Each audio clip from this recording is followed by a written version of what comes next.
Selamat malam Pak Raden. Malam. Mau nanya lagi nih. Ya. Ini kan Indonesia lagi kacau nih Pak, lagi rame. Ini maksudnya arahnya kemana sih Pak? Dan apa yang terjadi sebenarnya ini? Aksi massa di seluruh Indonesia, di seluruh kota, serentak. Apa yang bisa kita lihat? Awalnya isu yang diusung itu apa sih? Kan nggak jelas isunya. Ada isu perampasan aset, ya kan? Ada isu masalah pajak, tidak jelas.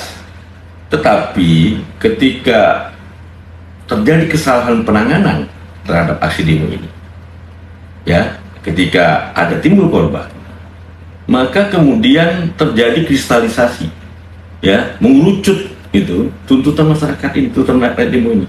Nah, kenapa bisa terjadi demo ini? Kan gitu. Orang bilang, kata Pak Prabowo kan, demo ini pasti bayaran dari luar negeri segala macam.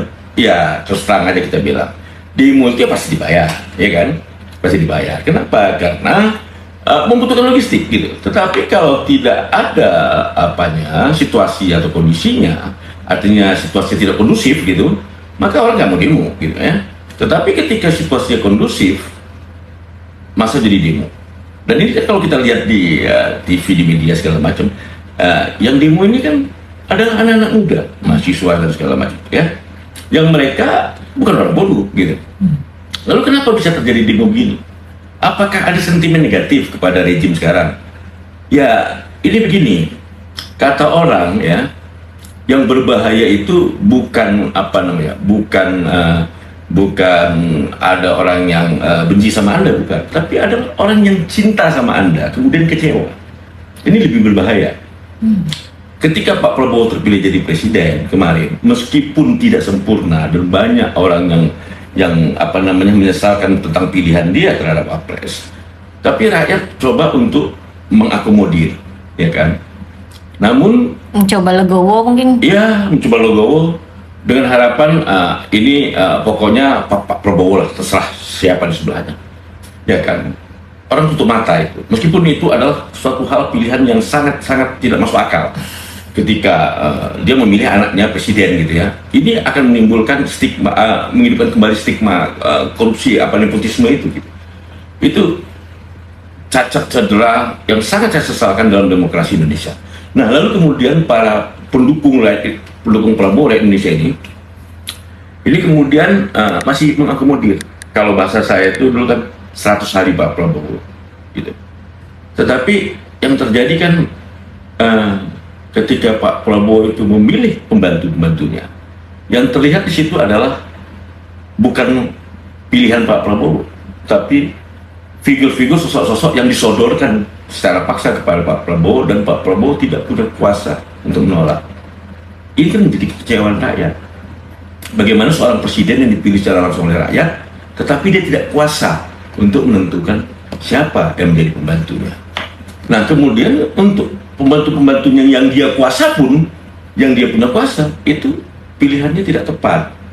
Ya, saya kritik aja langsung. Contoh begini, yang paling fatal, yang paling gampang kita lihat, yang namanya Menteri Luar Negeri, ya kan? Itu yang diplomat senior. Apa Indonesia kekurangan diplomat senior? Kan tidak, ya kan? Ini kan merupakan etalase Secretary of State kita di seluruh dunia, jalan segala macam, ya kan? Tolonglah dipilih seperti itu. Bukan Pak Sugiono itu tidak hebat, tapi ini bukan bidangnya. Kalau bahasa ketenagakerjaan, Pak Sugiono ini menjadi penganggur terselubung dia. Dia masuk pengangguran dia. Kenapa? Orang yang bekerja bukan pada bidangnya. Nah, lalu kemudian Pak Teddy, ya kan, dijadikannya sebagai Seskap, kemudian diturunkan kembali gitu. Nah, lalu kemudian Bintang Mahaputra yang tidak jelas kualifikasi, berjasa sangat besar, luar biasa kepada negara, gitu kan? Itu kan orang jadi menambah masyarakat gitu. Nah, kemudian ditambah lagi Pak Prabowo ini kan orangnya belak-belakan gitu ya. Tetapi ya, di tengah kondisi masyarakat yang sudah menek dan kemudian memupuk kekecewaan besar kepada dia, orang yang cinta pun sama dia kemudian menoleh ke belakang, berpaling gitu ya. Nah, ini dia harus mengubah gayanya gitu. Jangan asal mengucap sesuatu gitu ya. Sekarang pertumbuhan ekonomi 8% itu kan udah jadi kayak mimpi kita ini ya. Dapat 5 aja udah syukur gitu. Dan kemudian soal kita pajak kita bisa naik, sekarang ya tekor sekian banyak. Utang kita, defisit kita makin gila gitu. Ini sekarang ke Pak Prabowo ini bukan harapan untuk maju, bukan. Tapi rakyat sekarang bisa nggak kita bertahan hidup? Ini persoalannya, ya kan?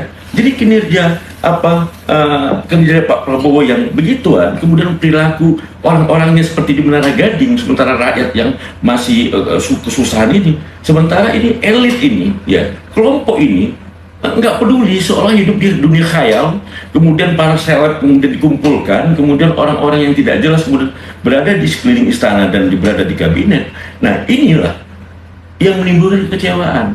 Lalu ketika ada yang nunggangin, ada yang nyuruh, ada yang segala macam, ya jadi, ya kan? Dan ini nggak bisa dimain-mainkan, tidak bisa dianggap sepele. Ada satu kritik saya kepada Pak Prabowo, ini kena cinta saya kepada Pak Prabowo, yaitu ketika Pak Prabowo menyampaikan bela sungkawa, sampaikanlah dengan tulus bela sungkawa. Sudah nggak usah pakai unek-unek gitu, nggak usah ditambah dengan kalimat panjang berikutnya yang menyalahkan segala macam itu. Ya, demonstrasi itu, aksi massa itu dari dulu selalu disalahkan oleh rejim, dan selalu rejim yang menyalahkan aksi itu yang menjadi hancur, ya gitu kan? Kenapa rakyat tidak bisa salah? Suara rakyat suara Tuhan, mau dibayar kek, mau ditunggangi kek, ya kan? Kalau udah seluruh rakyat menyatakan Anda mundur, Anda mundur. Kalau bilang rakyat salah, Anda salah gitu. Jadi menurut Bapak apa yang seharusnya dilakukan oleh Pak Prabowo dan sekelilingnya itu, ring satunya itu? Saya nggak perlu dengan ring satu Pak Prabowo. Oke. Apa yang harus dilakukan Pak Prabowo? Iya. Ya, dia kembali ke kitanya, kembali ke rakyatnya gitu.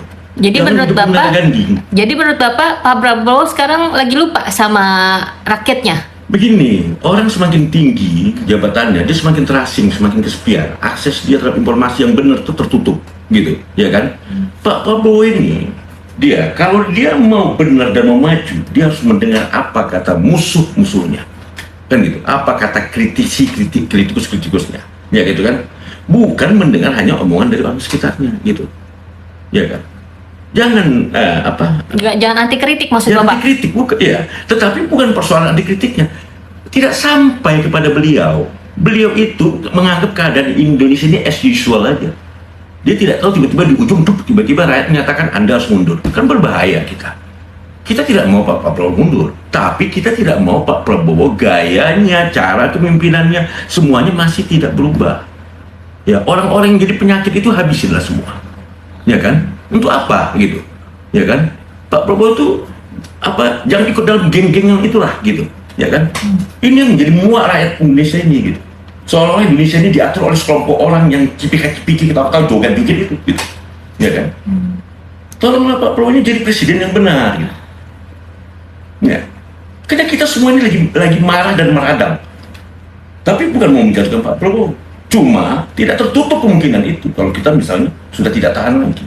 Jadi tolonglah kita didengar, ya kan? Didengar gitu. Mendengar itu lebih sulit daripada bicara. Oke. Begitu. Oke, terima kasih Bapak. Yuk. Kita lanjutkan lagi di Ya. text chapter